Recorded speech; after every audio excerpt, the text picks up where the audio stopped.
Carpe Jesus. Well, Ben and I are continuing our night here in North Texas, and we've got a boar up there on the hillside out there at about 790 yards. And he's getting video of this boar through his Bearing Optics Super Hogster LRF.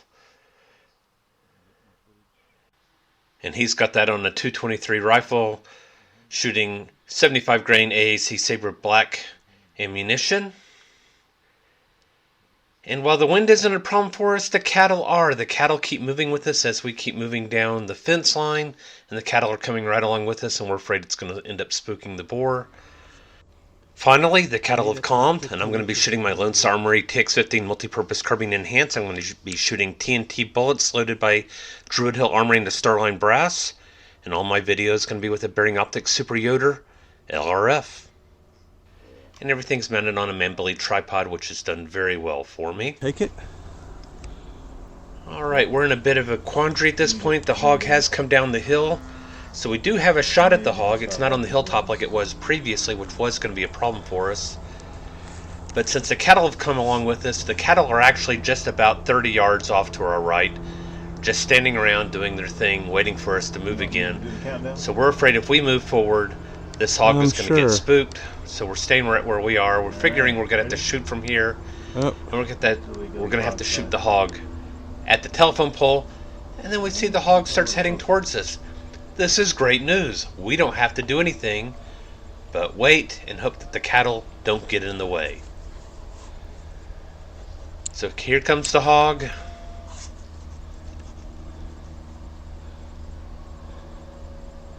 And Ben and I are both checking on the cattle off to the right.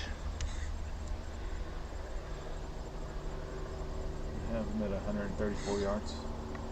I have them at 220. Okay, we're gonna have to take them. No, we're not. We got cows off to the left. I see them. So we don't have a shot at this point just yet. Got a conflict.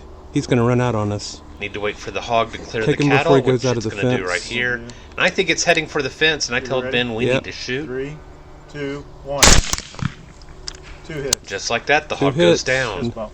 Fist bump, boom. Here Ben is pointing to where each of our bullets entered. Brass Catcher by Tactical Brass Recovery. This hog turned out to be our first 165-pound boar for the evening. Moving on to the next property, Ben spied this hog from where we parked, and he was out of the truck and moving before I knew it, so I just grabbed my scanner to move along with him. He said the boar is heading around behind the landowner's barn, and so we took off after it. I figured he knew what he was doing. I hadn't seen the boar at this point, and so this is all Ben.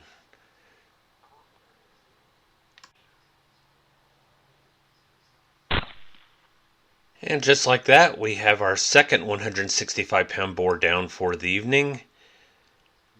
And as you can see, I did my best to cover up all the blood from this photograph so that YouTube would allow its use. Moving on to the next property, we've got hogs there in the distance. That hog is out there about 380 yards. The wind is in our favor at this point. And the far hogs are out there at about 410 yards or so. What we're going to do is go around the backside of this tank and come around along the dam, and we're moving from the shade of one tree to the shade of the next tree because the moon is extremely bright right now and we don't want to get spotted, so we're staying in the shadows as much as possible. So we're underneath a tree right now looking at our shot opportunities. You can see there's cattle up on the ridge and behind the ridge, so we don't want to be shooting up there. We've got several hogs in the foreground and they will be our targets. We've now moved up about another 50 or 60 yards. This is about as close as we're going to get without exposing ourselves across the dam. We're actually standing underneath a tower stand, and we're standing in its shadow.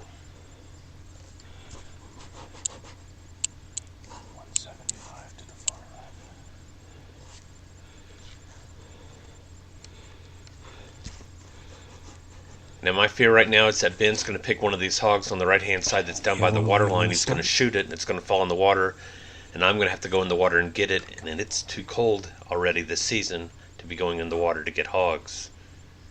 Fortunately, he agrees to take one up on the hillside. I can start at the water line. No, don't start at the water line, Ben. You want to start on the left? Let's start on the left. Okay, You take the one facing left, I'll take the one facing straight. Are you ready? A much better plan. Ready. 3, 2, 1. Both the openers go down. Oh, I heard that. We both work this runner. He's down.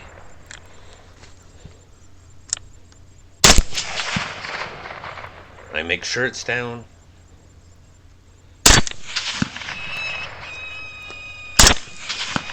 And Ben's got him a small hole on the hillside I don't see where you're hitting. that I don't see.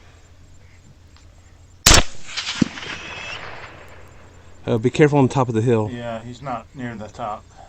He's in a brush. I can't. Alright. Top of the hill, I think you do have one. I can't tell what it is. Okay, he's moving. The one ranges. Nice. Good. There's a pig, I think, coming down the hill. Let him come down. It's behind a tree for me. Yep, correct. This hog ended up disappearing over the hillside. Pop that on. We recovered 3 pregnant sows and 1 40-pound male shote, and the sows were loaded with fetuses. Ben's opener had 7 on board. My opener had 5 on board. And the joint runner that we shot had another 7 on board. And for our last hunt, I'm only showing part of this video.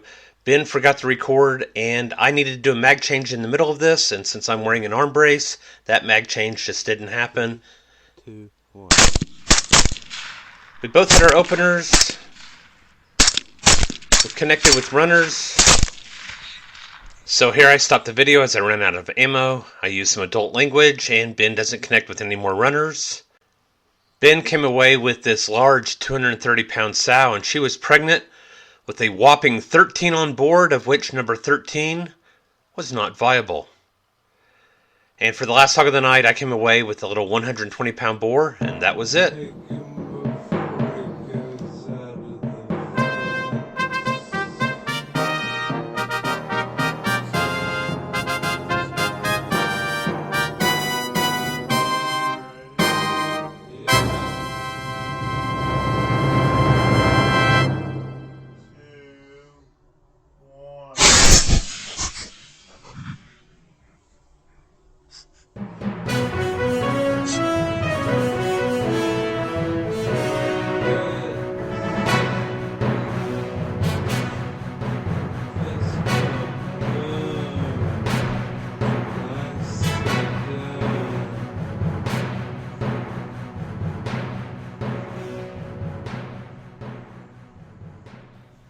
Carpe sus, my friends.